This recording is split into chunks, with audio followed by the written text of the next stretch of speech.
We continue to celebrate Asian American and Pacific Islander Heritage Month. We are hearing from community leaders themselves about their experiences in their work for change. Georgia Power and 11 Alive hosted a roundtable discussion woven together a pattern of resilience. Our own Her moderated the event that touched on how the AAPI community and others can play a role in making a difference. White supremacy exists. It's not a question if it does exist. We are living in it. We are impacted by it as Asian Americans. For us at this moment right now, how can we be better allies to other communities of color?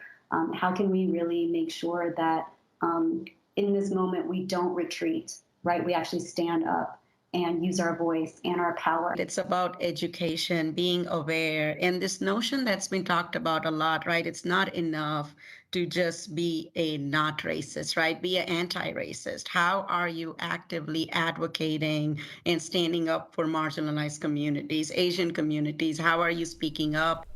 You can hear much more of that very important conversation Sunday morning at 10 a.m. 11 Alive will air a 30-minute Voices for Equality special, Stories of Resilience, with highlights from the discussion. Again, that's Sunday morning at 10 right here on 11 Alive.